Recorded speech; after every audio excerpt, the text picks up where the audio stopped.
Halo semua, bersama saya Mas Sayu. Kita akan melanjutkan pembahasan modul kelima. Kali ini materi kita adalah klasifikasi multilabel dengan pendekatan transformasi persoalan. Mari kita mulai dengan contoh klasifikasi multilabel. Pada contoh ini, tasnya adalah deteksi objek. Inputnya berupa gambar yang kemudian sistem akan mengidentifikasi konsep apa saja yang dikenali pada gambar ini. Pada sistem yang kita gunakan ini dihasilkan konsep-konsep yang dikenali dilengkapi dengan peluang atau confidence dari pengenalan konsep tersebut. Ini adalah contoh dari klasifikasi multilabel. Dari satu gambar dihasilkan beberapa label yang mungkin. Definisi formal dari klasifikasi multilabel ada dua. Kita akan definisikan dengan menggunakan instance X yang berasosiasi dengan subset dari L label. Jadi di sini ada X yang merupakan feature vector D dimensi yang merupakan instance, kemudian L ini adalah banyaknya label yang mungkin. Jadi untuk yang pertama didefinisikan sebagai task untuk mengassign subset label ke instance yang diberikan. Jadi fungsi kita akan menerima feature vector dengan dimensi D, lalu memberikan subset label yang relevan dengan instance yang diterima. Definisi yang kedua, ini memandang dengan cara yang berbeda, bahwa klasifikasi multilabel itu menerima input berupa feature vector D dimensi, sama ya, instance yang sama, lalu hasilnya berupa vektor L dimensi dengan nilai 0 atau 1. Ketika 1 itu artinya label ke I itu adalah relevan, sedangkan kalau 0 itu artinya tidak relevan. Atau nilainya tidak berupa 0 atau 1 untuk setiap label, tapi berupa confidence dari nilai 0 sampai 1 untuk label tersebut. Dalam menganalisis dataset multilabel, terdapat beberapa indikator multilabel yang dapat digunakan. Yang pertama adalah kardinalitas dari label berupa jumlah atau rata-rata label per instance. Rata-rata label ini dihitung dengan menjumlahkan semua label yang relevan untuk setiap instance, kemudian kita bagi dengan jumlah data. Yang kedua adalah densitas label. Densitas label ini adalah kardinalitas label yang dinormalisasi dengan jumlah label pada ruang label, artinya jumlah labelnya. Yang ketiga adalah diversity dari label. Diversity dari label ini menyatakan jumlah label set yang unik yang muncul pada dataset. Jadi kombinasi label set yang ada pada dataset. Kemudian yang terakhir adalah proporsi dari distinct label set ini. Sebenarnya ini merupakan diversity dari label yang dinormalisasi dengan jumlah data. Jadi ukuran-ukuran ini bisa dipakai untuk menentukan teknik mana yang akan dipakai untuk mengimplementasikan multilabel classification. Sebagai bahan latihan, tentukanlah indikator multilabel dari dataset yang sedang ditampilkan ini. Dalam membangun model klasifikasi multilabel menggunakan mesin learning, ada dua pendekatan yang umum digunakan, yaitu transformasi persoalan dan adaptasi algoritma. Video ini akan membahas tentang transformasi persoalan terlebih dahulu, sedangkan adaptasi algoritma akan dibahas pada video berikutnya. Ada 4 metode yang akan kita bahas. Binary relevance dan classifier chain merupakan metode yang melakukan transformasi persoalan multilabel menjadi klasifikasi biner. Calibrated label ranking merupakan metode yang melakukan transformasi persoalan klasifikasi multilabel menjadi label ranking. Sedangkan label power set ini melakukan transformasi multilabel menjadi multiclass. Kita akan bahas satu persatu setiap metode ini. Metode pertama adalah binary relevance, yang melakukan transformasi dataset multilabel. Ini adalah contoh dataset multilabel, di mana setiap instance-nya memiliki label berupa subset label set yang mungkin. Jadi, dataset ini akan ditransformasi menjadi L single label dataset untuk setiap labelnya. Ini adalah contoh untuk label pertama.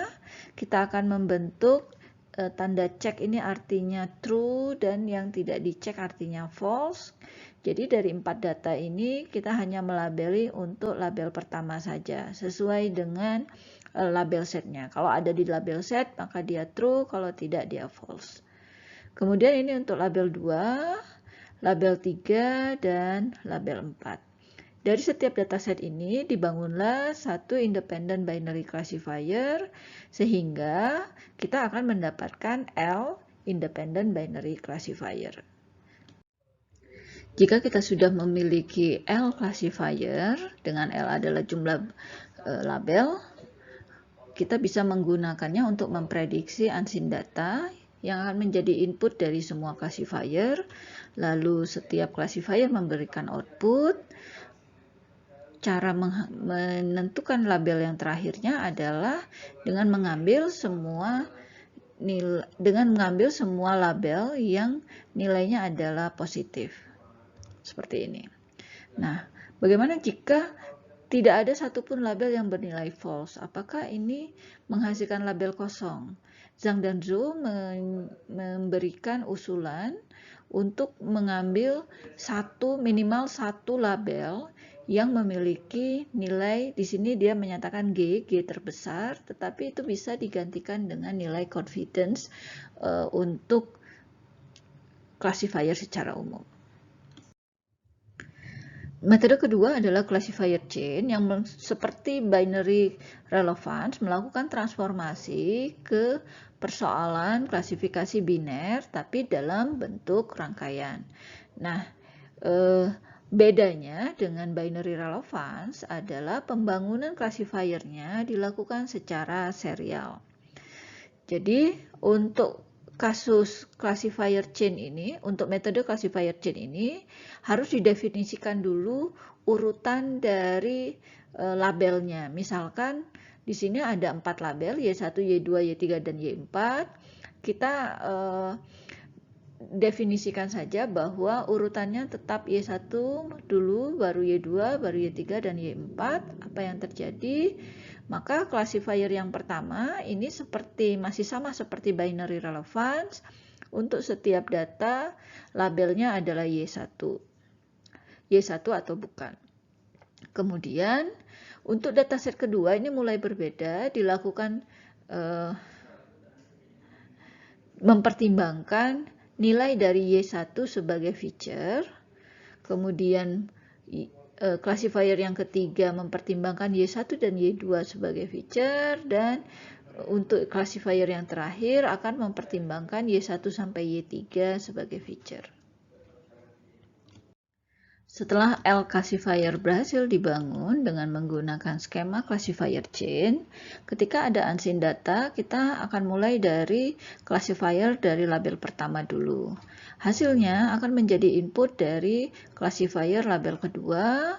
Begitu seterusnya, label ketiga akan menerima input dari L1 dan L2 sebagai feature, dan L4 akan menerima input dari L1, L2, L3 sebagai feature ditambah dengan unseen data.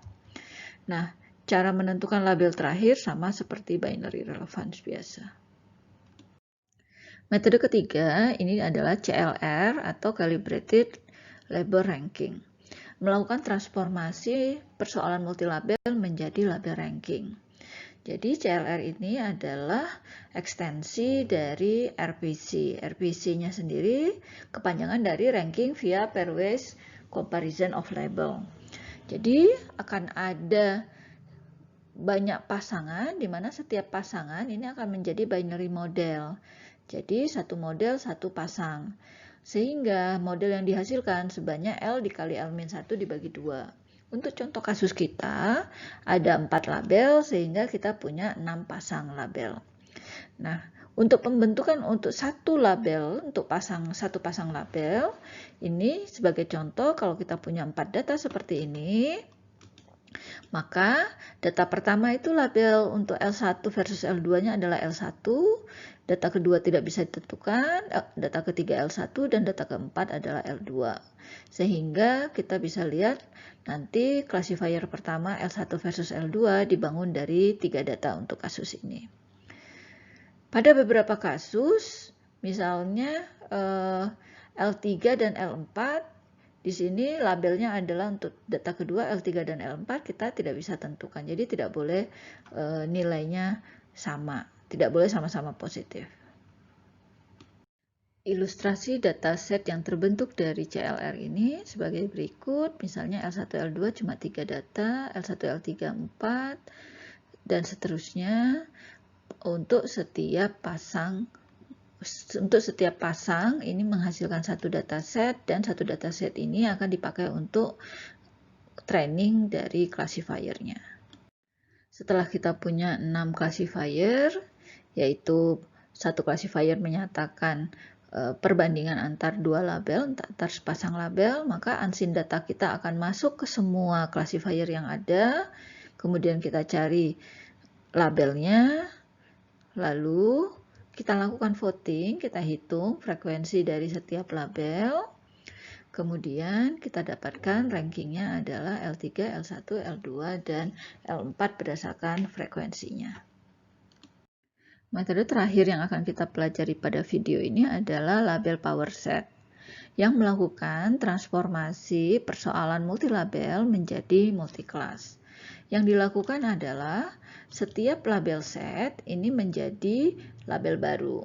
Jadi untuk contoh di sini karena semua label setnya berbeda, maka ada 4 label baru. Jadi kalau kita punya data 1000 instance, kemudian variasi labelnya misalkan ada banyak, kan 2 pangkat 4 ya, berarti 16 label set yang mungkin, maka setiap kombinasi yang muncul di dataset diberi satu label baru. Nah, kalau misalnya, karena ini menghasilkan hanya satu dataset, ini adalah target label yang ingin diprediksi, maka ketika ada data baru, kita tinggal memasukkan ke multiclass ini yang mana label yang dihasilkan, lalu nanti dikembalikan ke label set yang diwakili oleh label baru tersebut. Sebagai penutup, binary relevance dan classifier chain melakukan transformasi multilabel menjadi beberapa klasifikasi biner.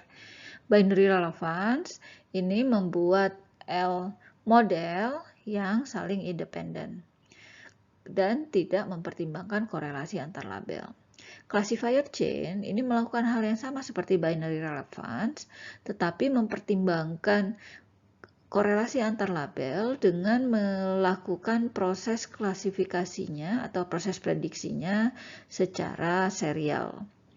Kemudian, calibrated label ranking melakukan transformasi multilabel menjadi label ranking. Lalu terakhir, label power set melakukan transformasi persoalan multilabel menjadi multiclass. Di sini karena label power set ini mempertimbangkan korelasi antar kelas. Dan label power set hanya menghasilkan satu classifier saja. Sedangkan calibrated label ranking ini mahal ya, dia perlu banyak resource untuk memori dan waktu karena model yang dihasilkan itu bergantung terhadap kombinasi label yang mungkin. Semakin banyak labelnya, maka semakin banyak resource yang dibutuhkan. Jadi untuk memilih mana metode transformasi persoalan yang ingin digunakan, hal yang perlu diperhatikan adalah Apakah ingin mementingkan efisiensi, apakah ingin mementingkan korelasi antar label, disesuaikan dengan indikator dataset multilabel yang dimiliki.